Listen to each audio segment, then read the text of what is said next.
Hola, muy buenos días. ¿Cómo están? Espero que se encuentren muy bien. Y bueno, pues vamos a continuar con nuestro tema. En la clase anterior vimos el proceso legislativo. Vamos a recordar alguno de los fases de este proceso legislativo, ya que nos quedamos en la fase de promulgación. Vamos a recordar que este proceso de creación de la ley fiscal, bueno, pues lleva ciertas fases para la creación de una ley, y la cual es expedida por el Congreso de la Unión, esto es por el Poder Legislativo. Y bueno, primeramente pues vimos la fase de la iniciativa, y recordemos que esta fase de iniciativa pues bueno es la facultad que tienen determinados órganos del Estado para proponer ante el Congreso de la Unión un proyecto de ley. La fase de la discusión, pues bueno, más que nada este acto de las cámaras consiste en examinar ese proyecto de ley, esa iniciativa de una ley de un determinado tema, pues bueno, cuestionando y deliberando sobre su contenido para decidir posteriormente por medio de votación mayoritaria si debe o no ser aprobado. Entonces esa es la fase de la discusión. Por siguiente, la fase de la aprobación, pues bueno, consiste en que ambas cámaras, la de diputados primero y la de senadores después, pues bueno, dan su consentimiento o conformidad por decisión mayoritaria de sus integrantes con el contenido de una iniciativa de ley.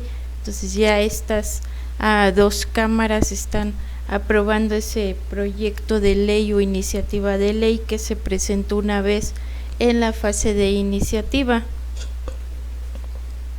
Y la siguiente fase, pues bueno, es la de promulgación o sanción.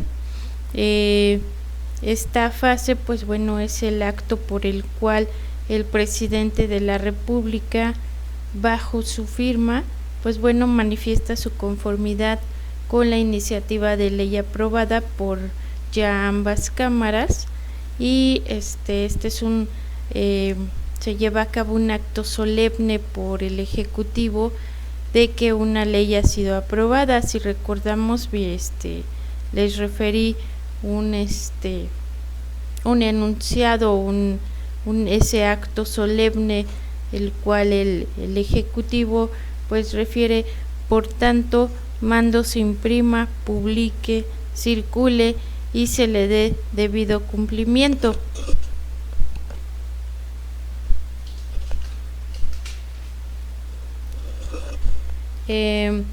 Si el proyecto de ley, recordemos que llega a ser desechado en todo o en parte por el Ejecutivo y en ejercicio del derecho de veto, pues bueno, será devuelto con sus observaciones a la Cámara de origen, esto es a la Cámara de Senadores, y si esta la aprueba también por igual de margen de votos, pues bueno, se enviará al Ejecutivo para que la promulgue. En este caso, pues bueno, el Ejecutivo ya sea que esté de acuerdo o no, pues bueno, debe promulgarla de conformidad con lo dispuesto por el inciso A y por el artículo 72 de la Constitución, donde pues bueno nos refiere nuestra Constitución sobre la promulgación de sus proyectos o iniciativas de ley.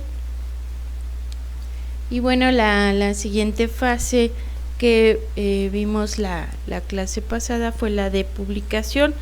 ya que una vez promulgado ese proyecto de ley o iniciativa por parte del Ejecutivo, a través de la Secretaría de Gobernación, se ordenará su publicación en el Diario Oficial de la Federación para que sea obligatorio, y además la difusión de este proyecto de ley o iniciativa que ya ha sido aprobado y promulgado, pues bueno, se puede hacer esa difusión de ese contenido de una ley fiscal a través de los diferentes medios de comunicación.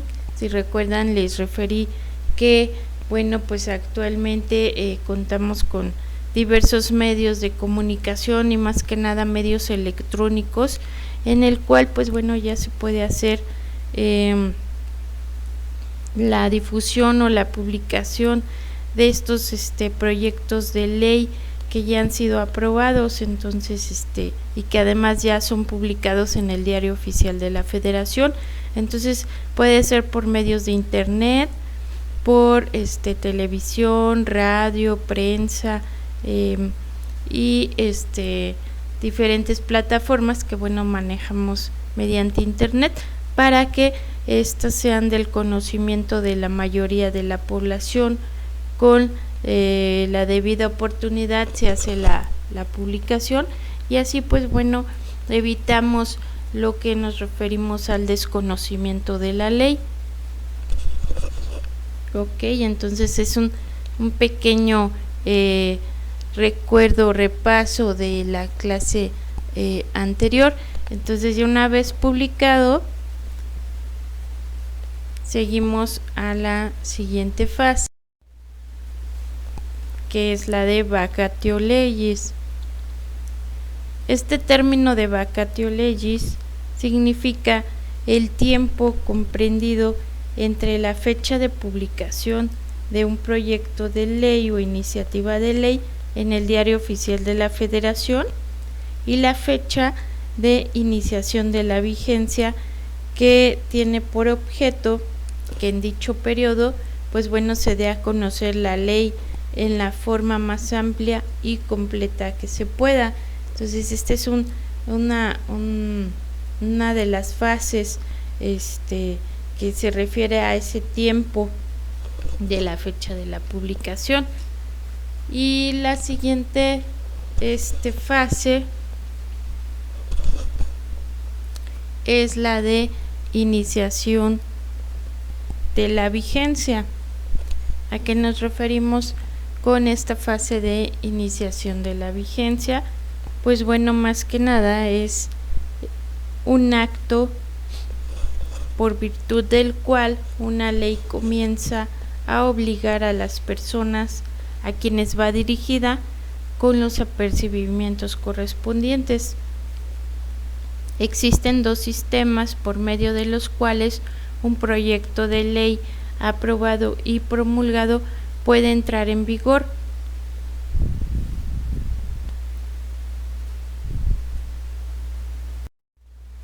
Y primero es el sistema sincrónico o simultáneo, y el segundo es el sistema sucesivo.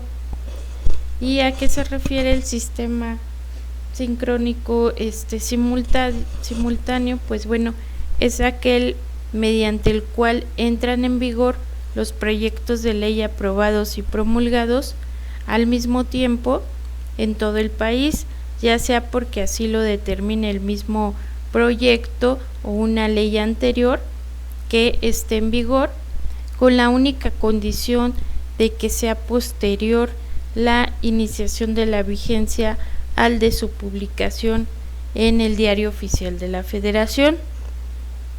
Entonces este sistema, por eso es que se refiere a este término de sincrónico o simultáneo. Hay una sincronía entre cuando entran en vigor los proyectos de ley, y debe de ser posterior a la iniciación de esa vigencia de la publicación en el Diario Oficial de la Federación. Y el segundo sistema, pues bueno, es el sistema sucesivo. Y este sistema sucesivo es aquel mediante el cual un proyecto de ley aprobado y promulgado obliga y también surte efectos a los 3 días de su publicación en el Diario Oficial de la Federación, en el lugar donde se publique y un día más se da por cada 40 kilómetros o fracción que exceda de la mitad. Este punto es que, por ejemplo, aquí en la ciudad, pues bueno, va a surtir efectos a los 3 días, pero bueno, en alguno de nuestros estados de la República, pues bueno, se da un día más por esos cada 40 kilómetros o fracción que exceda de la mitad. Entonces se da otro día más, y esta forma de iniciación de la vigencia es obsoleto por la época actual en la que vivimos, ya que los medios de comunicación, pues bueno, permiten que prácticamente el mismo día en que se publique ya es posible que conozcan en todo el país el contenido de una disposición fiscal de interés general. Y esto, bueno, también no tanto que se haya obsoleto esta publicación de que surte efectos a los 3 días o un día más por cada 40 kilómetros, porque bueno, recordemos que hay algunas partes, zonas rurales donde bueno no cuentan con todos los medios de comunicación. Entonces bueno, pues por parte no es tanto obsoleto como nos indica los ordenamientos, sino que bueno, aún así se siguen publicando, y bueno, es de rigor que se publique en el Diario Oficial de la Federación. Y bueno, ya en la época actual que vivimos, pues bueno, ya los medios de comunicación, los medios electrónicos, pues bueno, permiten ya conocer de forma más amplia y rápida la publicación de estos proyectos de ley o iniciativas. Ok, entonces ya se va a poder se conoce ya en todo el país el contenido de alguna disposición fiscal de interés general. Aquí les menciono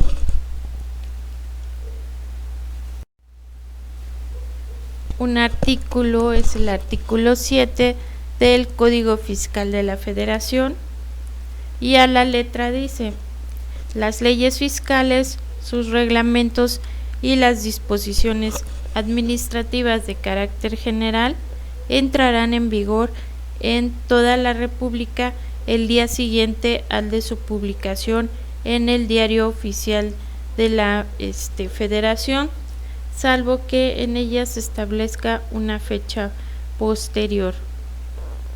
Entonces, aquí el Código Fiscal, pues bueno, ya nos señala que entrarán en vigor estos proyectos de ley o iniciativas al día siguiente de su publicación.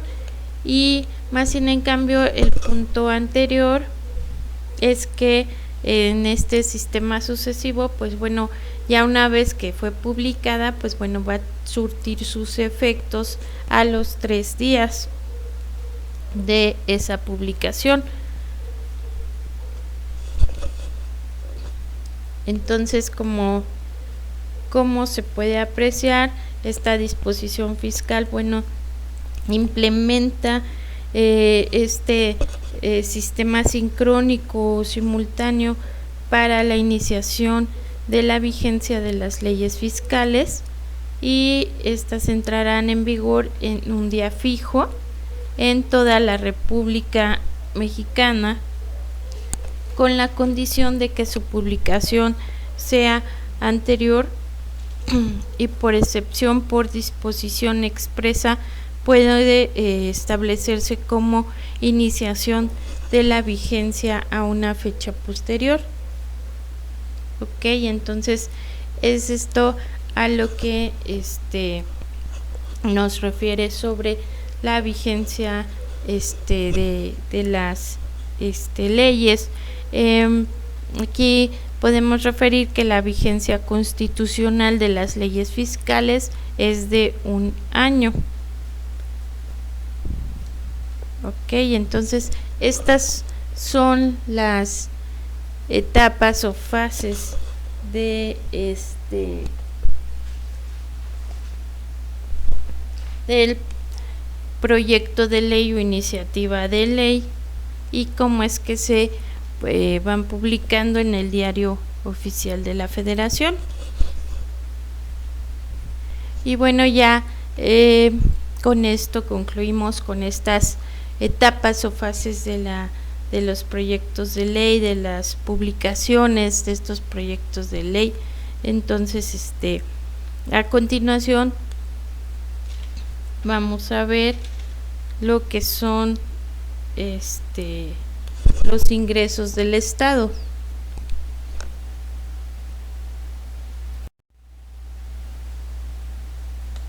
Entonces, como tema, pues bueno, es la clasificación de los ingresos del Estado.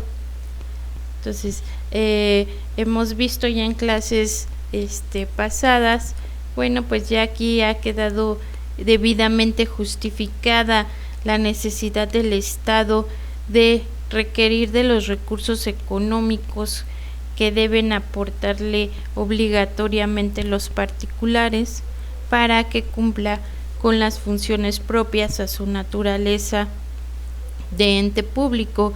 Dichos recursos, pues bueno, constituyen los ingresos del Estado. En este tema de la clasificación de los ingresos del Estado, pues bueno, más que nada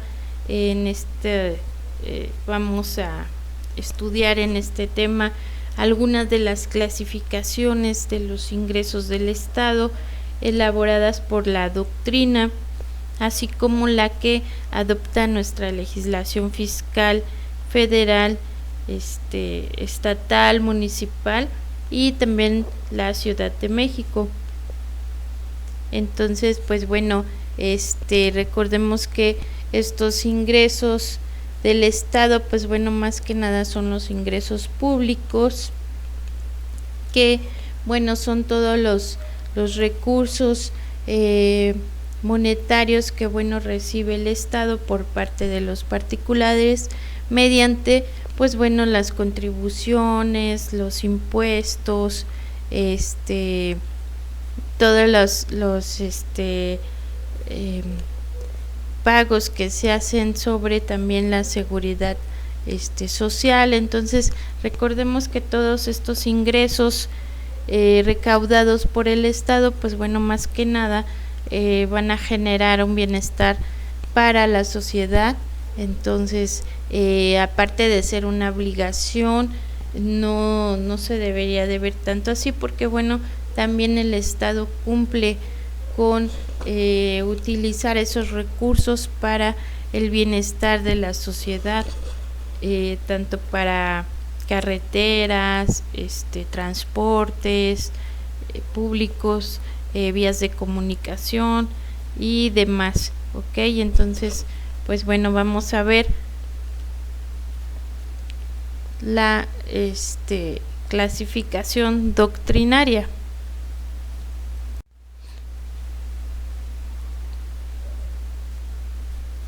Y bueno, las clasificaciones de los ingresos del Estado de carácter doctrinario que más se adaptan a nuestra legislación, pues bueno, son las formuladas por Luigi Einaudi y Rafael Bielsa. Entonces, a continuación vamos a ver a qué se refieren estos doctrinarios sobre la clasificación de los ingresos del Estado, y vamos a comenzar con la clasificación de Luigi Einaudi.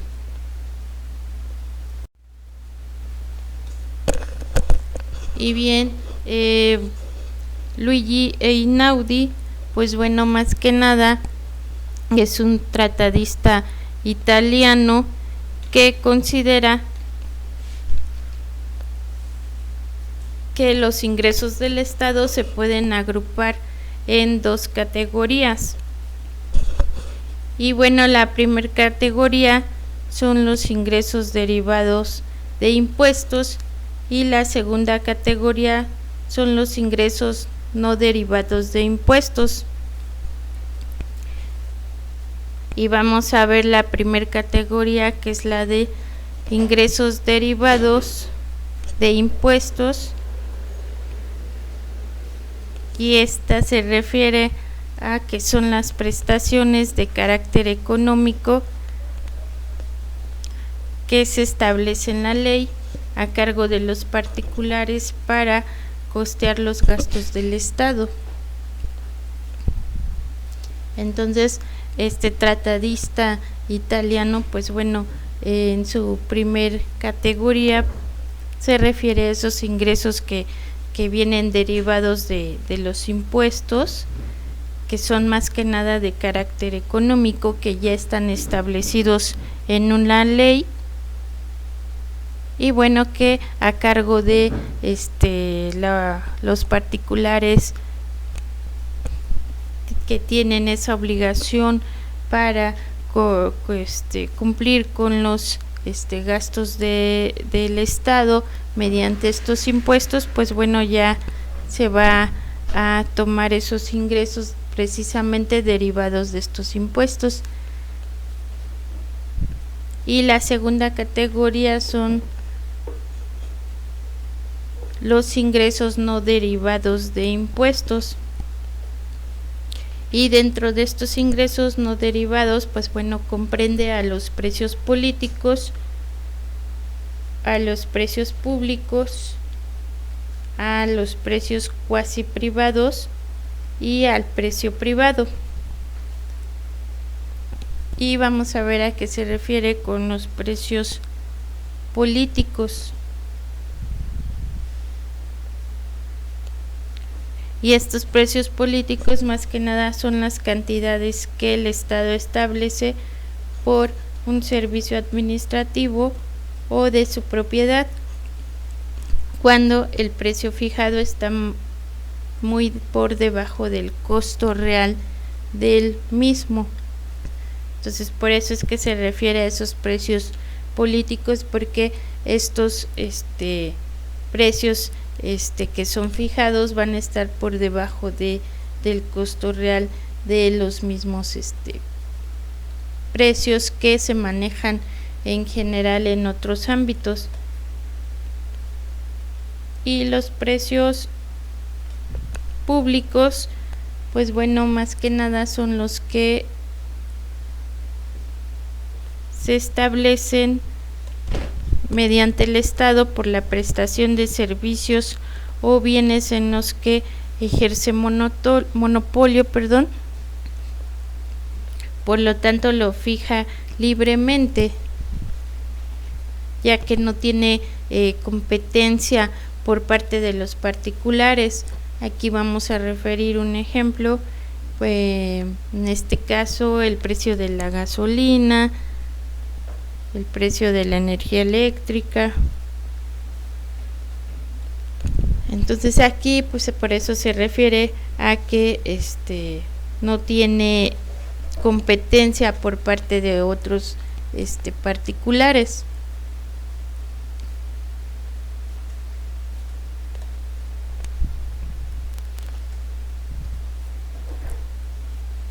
Y a continuación vamos a ver los precios cuasi privados. Y estos precios cuasi privados, pues bueno, los establece el Estado cuando tiene interés en que no se hagan uso desmedido del servicio, o bien que pueden obtener tanto el Estado como los particulares. Entonces estos también los establece el Estado, y aquí refiere que no se haga ese uso desmedido de estos servicios por parte de los particulares. Y el siguiente es el precio privado. Este precio privado, pues bueno, se presenta cuando el Estado presta sus servicios o explota bienes de su propiedad, que también pueden adquirirse de particulares, y el precio que se exige, pues bueno, es privado, en virtud de que este no lo fija el Estado, sino la demanda que en el mercado llegue a existir. Entonces esta es la clasificación de Luigi Einaudi. Entonces ahí, como podemos ver, él los agrupa en dos categorías, en donde bueno, él se refiere a todos estos ingresos que vienen derivados de los impuestos, y también él refiere es la segunda categoría en los ingresos que no vienen derivados de los impuestos. Entonces que ya están establecidos por el Estado y que no va a haber esa competencia por parte de los particulares. Entonces aquí se refiere a todos estos bienes que son de la propiedad del Estado. Ahora bien, vamos a ver a continuación la clasificación de Rafael Bielsa.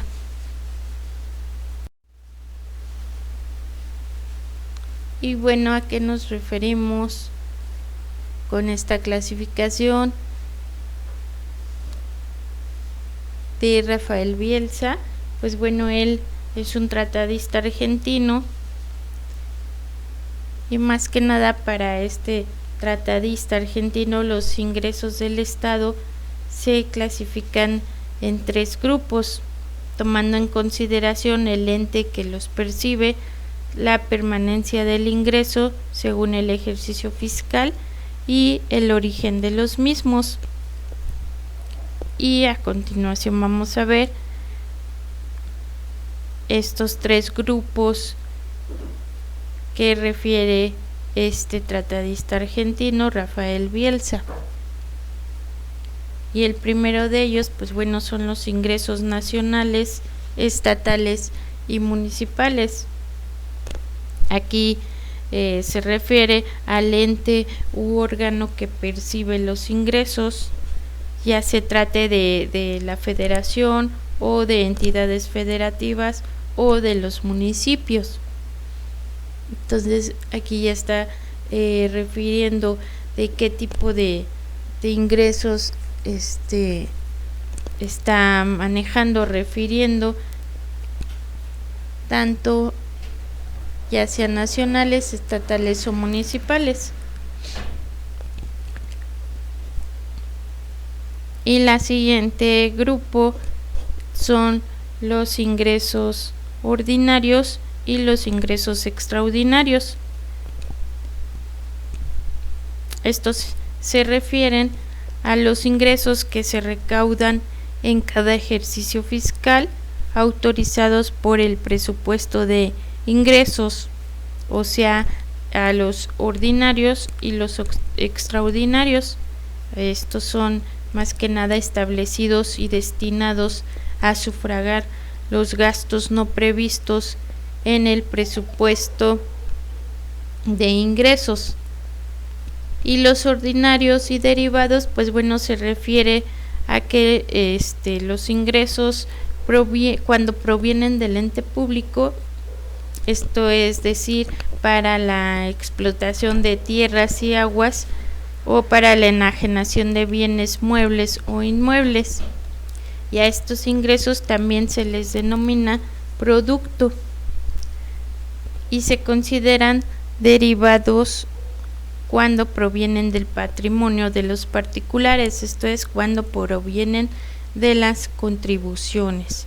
Entonces los ordinarios, pues bueno, cuando provienen del ente público, y los derivados cuando provienen de los particulares, esto es de las mismas contribuciones que los particulares están obligados a aportar. Entonces estos son los grupos a los cuales estudia y considera Rafael Bielsa sobre la clasificación de los impuestos, los ingresos del Estado, perdón. Y ahora bien, vamos a ver la clasificación en la legislación mexicana.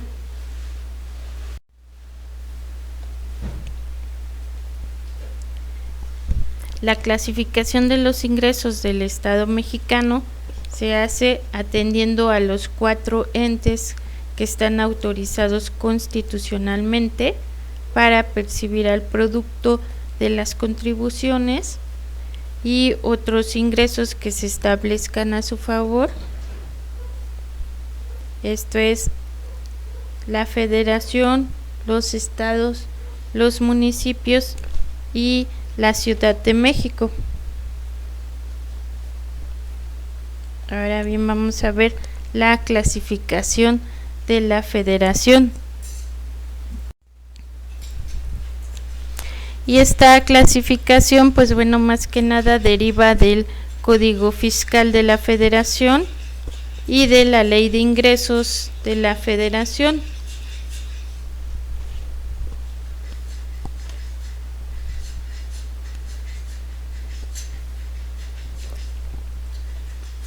Entonces esta clasificación, pues bueno, más que nada se refiere a las contribuciones, todo lo que es los impuestos. Entonces, pues bueno, las clasifica en contribuciones, y estas contribuciones, pues bueno, a su vez se clasifican, como les refiero, en impuestos, en aportaciones de seguridad social, en contribuciones de mejoras, en productos, en aprovechamientos, en ingresos de organismos y empresas y otros. Y dentro de estas contribuciones, pues bueno, nos referimos al impuesto sobre la renta, al impuesto al activo, al impuesto al valor agregado, al impuesto especial sobre producción y servicios. Esto, por ejemplo, a la producción de lo que es el tabaco, de las bebidas alcohólicas, de los refrescos, de la gasolina. Entonces aquí se van a aplicar impuestos especiales a estos productos o servicios. Otro de ellos, pues bueno, son lo que se refiere a las importaciones y exportaciones. Todo lo que es lo que tiene que ver también con los medios o situaciones de la ley de aduanas. Entonces aquí también, más que nada, a eso se refiere con estos impuestos o contribuciones también sobre la importación o exportación de diferentes productos. Otro punto es sobre las tenencias, verificaciones, todo lo que tiene que ver con puntos sobre los diferentes vehículos. Entonces, como podemos ver, la Federación hace esta clasificación para referir lo que son los pagos de los impuestos o cuáles son esas contribuciones a las cuales se van a aplicar los impuestos y que los personas están obligadas a contribuir esos impuestos al Estado.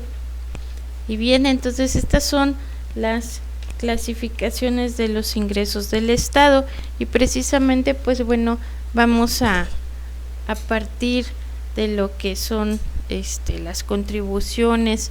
Vamos a ver qué son las contribuciones, el concepto más que nada de lo que es contribución. Entonces las contribuciones, vamos a ver qué constituyen. Y bueno, las contribuciones constituyen la principal fuente de ingresos de todo Estado. Dada su importancia en este tema, vamos a ver únicamente lo que es el concepto, sus características, alguna clasificación y qué efectos tienen las contribuciones. Vamos a ver sus diferentes tipos de elementos de las contribuciones. Y bueno, el término de contribución o de tributo, pues bueno, más que nada significa en esencia las aportaciones económicas que hacen pues bueno los particulares al Estado para que pueda realizar sus atribuciones, que a su vez se traducen dentro de otras en servicios públicos en beneficio de la comunidad que los recibe. Entonces, como podemos ver, estas contribuciones van a constituir la principal fuente de ingresos para el Estado, y como ya habíamos referido, estas fuentes de ingresos que son recaudados por el Estado, pues bueno, van a tener beneficio para la misma sociedad, para los mismos particulares que están pagando impuestos, y estos beneficios se van a ver desarrollados o se van a ver una vez concluidos, pues bueno, en diferentes puntos como transportes públicos, vías de comunicación, mejoras para comunidades, y todo esto es lo que el Estado maneja sobre estos recursos ya recaudados. Y bien, en esta diapositiva vamos a ver lo que es el concepto de contribución. Nuestra legislación fiscal no define así en general lo que se debe de entender por contribución, sino que únicamente se limita a mencionar cómo se clasifican y a definir cada una de las clases de las contribuciones. Pero sin embargo, de los elementos que contienen las contribuciones definidas, ya sea se trate de impuestos, de aportaciones de seguridad social, de contribuciones de mejoras o derechos, y de los dispuesto en disposiciones constitucionales de carácter fiscal, se pueden definir a las contribuciones como las prestaciones en dinero o en especie establecidas en la ley unilateralmente por el Estado a cargo de las personas físicas y las morales para sufragar los gastos públicos cuando se encuentren en la situación jurídica o de hecho prevista por la misma.